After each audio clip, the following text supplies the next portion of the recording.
Para el año 605 a.C., el rey Nabucodonosor llegó a Jerusalén, la sitió, capturó a Joacim rey de Judá, y ordenó que de entre los israelitas de familia real, trajeran jóvenes para servir en el palacio en Babilonia.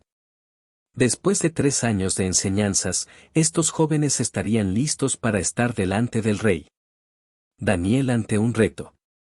Así comienza el primer capítulo del libro de Daniel, narrando la primera deportación de los judíos a Babilonia. En este primer grupo se encontraba Daniel, joven de los hijos de Israel, de linaje real, de buen parecer, enseñado en toda sabiduría, sabio en ciencia y de buen entendimiento, tendría una alimentación especial, de la provisión de la comida del rey y del vino que él bebía, Dan 1:5.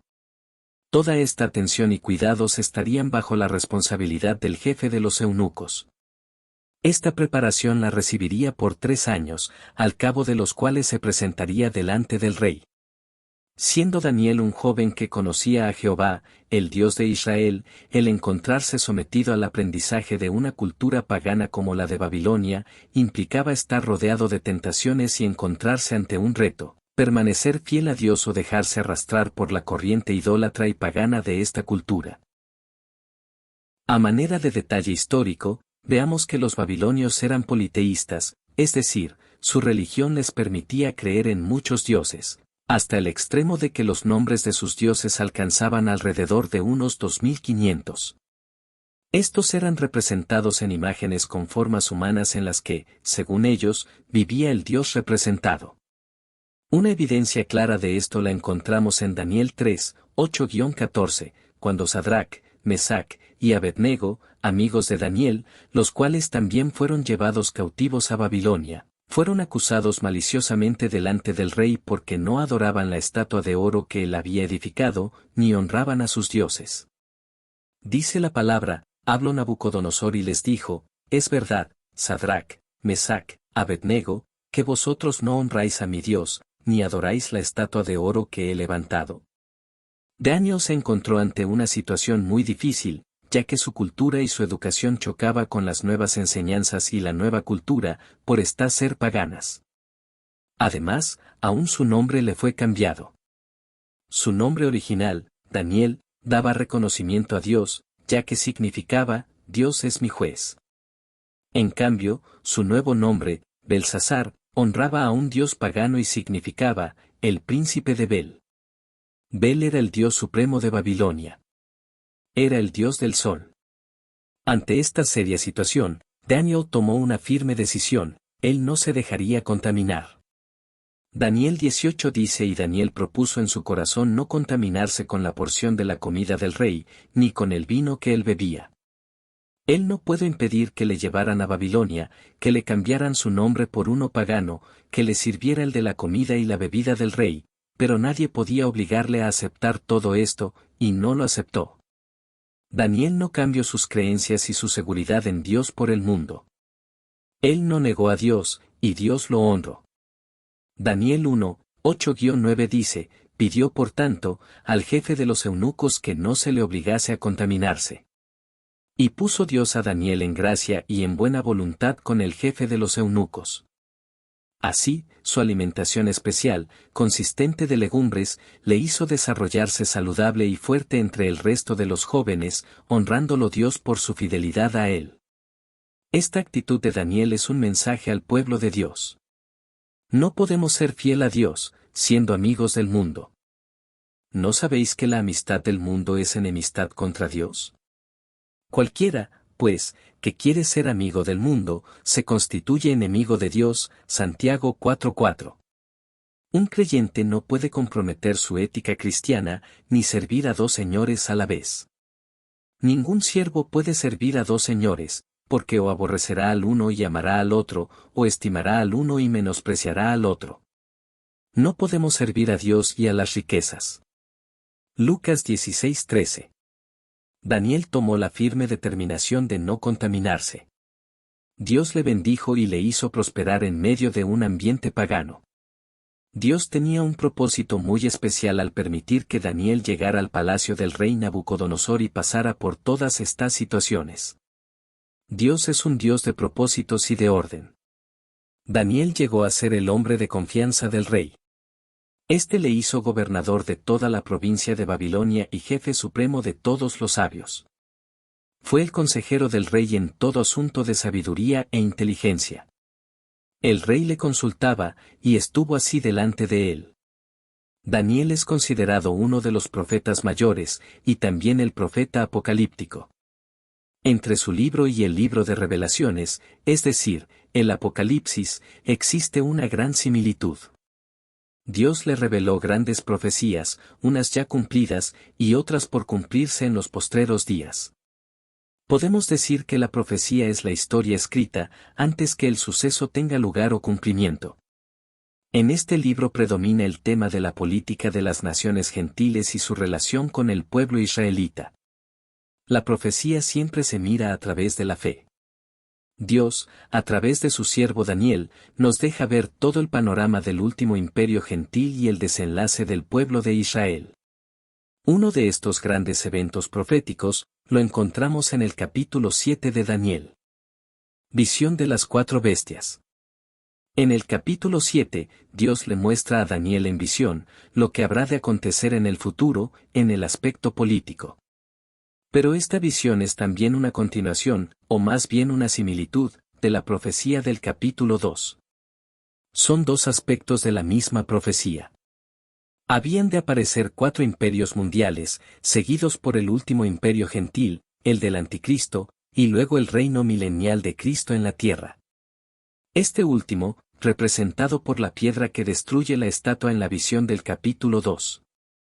En el momento que Dios se le revela a Daniel, ya habían surgido 2 grandes imperios, Egipto y Siria. En el capítulo 7, Dios le revela a Daniel el surgimiento de 4 grandes imperios, más el surgimiento del último imperio gentil, el del Anticristo. Más adelante damos detalles sobre estos imperios. Veamos la visión. Miraba yo en mi visión de noche, y aquí que los 4 vientos del cielo combatían en el gran mar. Y 4 bestias grandes, diferentes la una de la otra, subían del mar. La primera era como un león, y tenía alas de águila. Yo estaba mirando hasta que sus alas fueron arrancadas, y fue levantada del suelo y se puso enhiesta sobre los pies a manera de hombre, y le fue dado corazón de hombre. Y aquí otra segunda bestia, semejante a un oso, la cual se alzaba de un costado más que del otro, y tenía en su boca 3 costillas entre los dientes, y le fue dicho así: levántate, devora mucha carne. Después de esto miré, y aquí otra semejante a un leopardo, con 4 alas de ave en sus espaldas, tenía también esta bestia 4 cabezas, y le fue dado dominio. Y aquí la cuarta bestia, espantosa y terrible y en gran manera fuerte, la cual tenía unos dientes grandes de hierro, devoraba y desmenuzaba, y las obras hollaba con sus pies, y era muy diferente de todas las bestias que vi antes de ella, y tenía 10 cuernos. Mientras yo contemplaba los cuernos, que otro cuerno pequeño salía entre ellos, y delante de él fueron arrancados 3 cuernos de los primeros, y aquí que este cuerno tenía ojos como de hombre, una boca que hablaba grandes cosas. Daniel capítulo 7 versículo del 2 al 8. Interpretación de la visión. De la impresión de que estas 4 bestias que subían del mar, subían en sucesión, una detrás de la otra, ya que Daniel las enumera, la primera como león, la segunda semejante a un oso, otra semejante a un leopardo, y la cuarta bestia, espantosa y terrible. Según muchos intérpretes, la palabra mar, en las expresiones, gran mar, y, subían del mar, es identificada como las masas humanas o pueblos. Apocalipsis 17:15 dice: Las aguas que has visto, donde la ramera se sienta, son pueblos, muchedumbres, naciones y lenguas. Cada bestia es muy diferente una de la otra, tanto en constitución, como apariencia. Mientras que en el sueño de Nabucodonosor, del capítulo 2 de Daniel, los reinos son revelados desde el punto de vista humano, enfatizando el poderío de cada reino. En el capítulo 7 se nos presentan los mismos reinos, en un marco de bestias grandes y terribles, señalando así el carácter dominante de estas naciones. Son 2 cuadros semejantes en marcos distintos. 2 revelaciones distintas, pero de los mismos remos. La primera bestia en la visión de Daniel, un león con alas de águila, era el imperio de Babilonia. La poderosa Babilonia, reina de las naciones. Nabucodonosor la convirtió en un imperio mundial. Y en los últimos días de la vida de Daniel este imperio estaba de pie. La segunda bestia, el oso con 3 costillas en su boca, y con un lado más alto que el otro, y que se le mandó levantarse y devorar mucha carne, representa el imperio medo-persa, sucesor de Babilonia en el gobierno mundial. Sus victorias eran ganadas con valentía y estrategia, sino por la fuerza de grandes masas de soldados. La tercera bestia, un leopardo con 4 alas de ave en sus espaldas, era Grecia. Es conocido el hecho histórico, de que los ejércitos bien disciplinados de Alejandro el Grande vencieron al mundo. Tuvo un solo emperador, y a su muerte, su imperio se dividió en 4 partes. La cuarta bestia no es comparada con ningún animal en específico. No había bestia para compararla, era un monstruo, una bestia feroz como ninguna otra. La Biblia la describe como una bestia espantosa y terrible, en gran manera fuerte, y muy diferente a todas las otras. Esta representa el antiguo imperio romano. El interés particular de Daniel en este capítulo descansa sobre la cuarta bestia y los 10 cuernos. Es decir, el renacimiento del imperio romano, la fase final del último poder y gobierno gentil mundial que se levantará, dominará, controlará y someterá a toda la tierra bajo su control. Será el único momento dentro de la historia en que verdaderamente habrá un imperio mundial.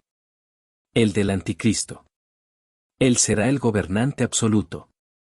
Muchos intentaron dominar el mundo, Napoleón, Hitler, y otros, Pedro fracasaron. Todo fue en vano.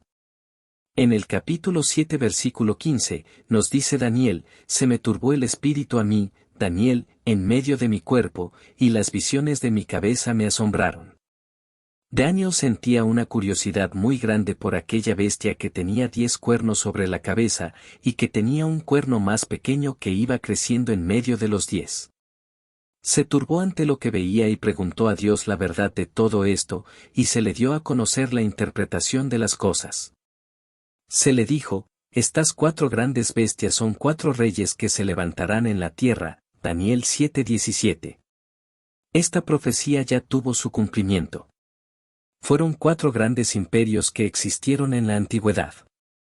Pero los 10 cuernos que tiene la cuarta bestia, son 10 reyes que se levantarán para el último tiempo, que saldrán de este sexto imperio mundial, es decir, del imperio romano. Los detalles de este imperio los analizamos en el próximo capítulo. Para los últimos días, saldrá un séptimo imperio. Será como si el antiguo imperio romano reviviera y surgiera de nuevo, pero formado por 10 reinos y un rey terrible que dominará a los 10, estableciendo ese séptimo imperio mundial que viene. El cuerno pequeño es ese rey terrible y poderoso que se levantará en medio de ellos y los dominará, formando su imperio, el último imperio mundial gentil. Esa profecía es para este tiempo que estamos viviendo, tiempos finales del retorno de Jesucristo.